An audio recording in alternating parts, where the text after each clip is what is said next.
Bonjour et bienvenue dans ce nouveau cours du module sur les normes APA. La leçon d'aujourd'hui est dédiée à l'apprentissage de la construction d'une liste de références bibliographiques selon les normes APA.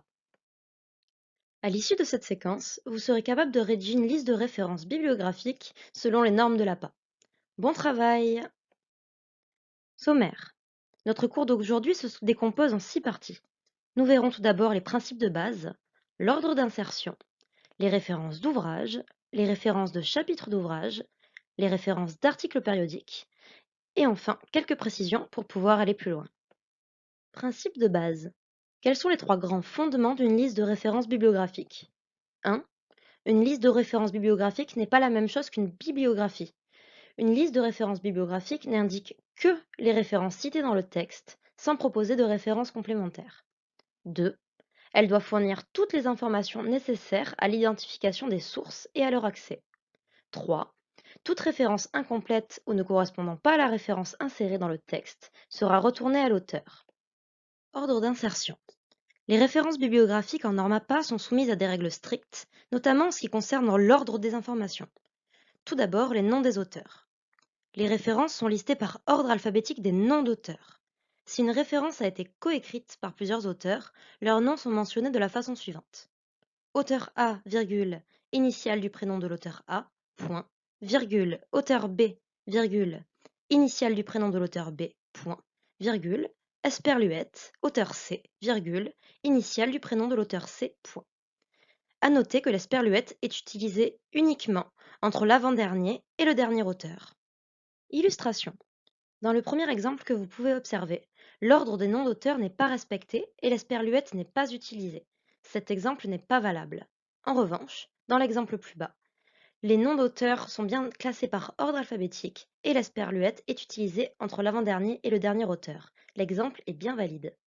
Attention, si le nom d'un auteur comporte un préfixe, la première lettre de ce préfixe est en majuscule et il détermine son placement dans la référence.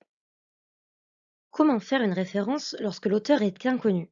S'il n'y a pas d'auteur, il faut prendre en compte en premier lieu le titre du document dans votre référencement. Exemple. Écrire un enjeu pour les enseignants, entre parenthèses 1993, Paris, Centre de recherche d'applications pédagogiques. Vous pouvez voir ici que le titre du document est placé en premier dans la référence. Quel que soit le type de document référencé, les premières informations fournies et leur ordre sont toujours le même. Illustration. Auteur A, virgule, initiale du prénom de l'auteur A, point, virgule, Esperluette, auteur B, virgule, initiale du prénom de l'auteur B, point, entre parenthèses, année, point, titre de document, point. Attention, chaque zone de référence se termine par un point, excepté entre le nom de l'auteur et son initiale de prénom, que l'on sépare par une virgule. Les ouvrages. De quelle manière doit-on référencer un ouvrage selon les normes APA? Les ouvrages sont toujours cités de la façon suivante. Nom de l'auteur, virgule, initiale du prénom de l'auteur, point. Entre parenthèses, année de parution, point. Titre du livre en italique, point. Lieu, maison d'édition, point. Je vais à présent vous proposer une série d'exemples et votre but sera de déterminer si la référence est valide ou non selon les normes APA. C'est à vous.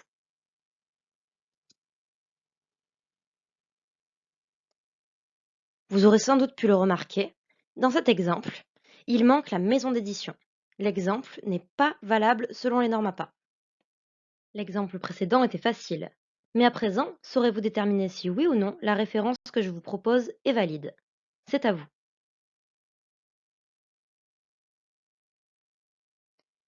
Avez-vous pu remarquer qu'il manquait le point après l'année de parution?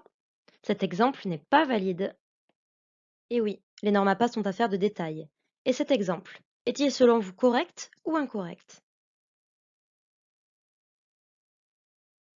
En effet, ici, toutes les informations essentielles y sont. De plus, l'ordre de la ponctuation est respecté. L'exemple est bien valide selon les normes APA. Chapitre d'ouvrage. Comment référencer un chapitre d'ouvrage? Il vous faut le nom de l'auteur, virgule, l'initiale du prénom de l'auteur, point, entre parenthèses, l'année de publication, point, le titre du chapitre, point, l'initiale de l'auteur-éditeur, point, le nom de l'auteur-éditeur, virgule, le titre du livre collectif en italique, les pages entre parenthèses, point, le lieu, deux points, et la maison d'édition, point. Comme pour les ouvrages, je vous propose à présent de vous laisser déterminer si oui ou non l'exemple de référence que vous pouvez observer ici est valide. C'est à vous.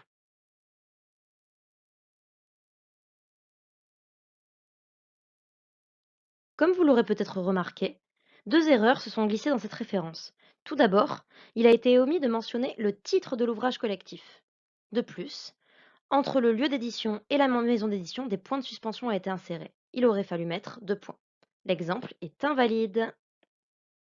Et cet exemple-ci, est-il correct? C'est à vous.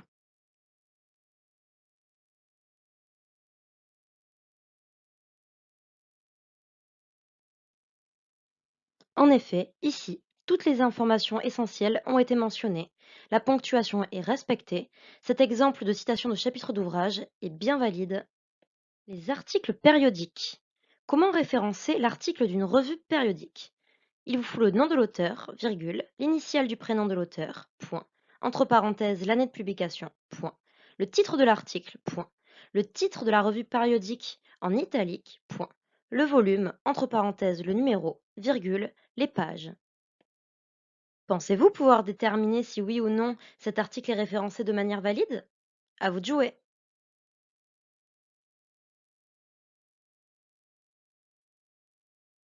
En effet, trois erreurs se sont glissées dans cette référence.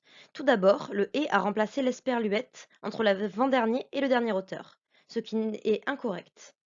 De plus, plus bas, vous pouvez voir ici que Travail humain, le titre de la revue, le volume et le numéro sont tous les deux mal référencés. En effet, le titre de la revue doit toujours apparaître en italique. De plus, on ne met aucun espace entre le volume et le numéro. Enfin, saurez-vous déterminer si cet exemple est bien valable? C'est à vous de jouer.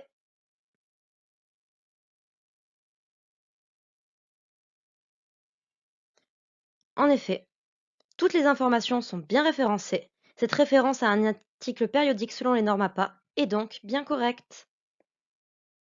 Pour aller plus loin, nous vous proposons à présent quelques informations supplémentaires pour pouvoir parfaire votre liste de références bibliographiques.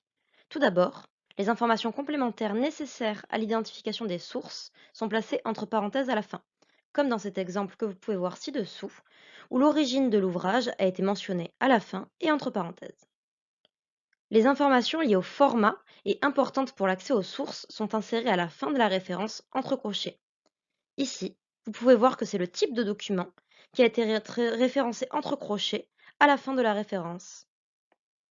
Enfin, la date de parution d'un document, le volume ou encore les pages sont toujours rédigés en chiffres arabes.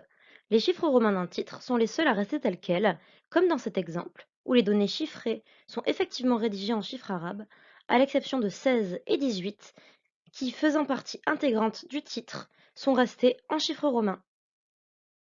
Vous savez à présent tout ce qu'il y a à savoir pour construire à votre tour vos propres listes de références bibliographiques selon les normes APA.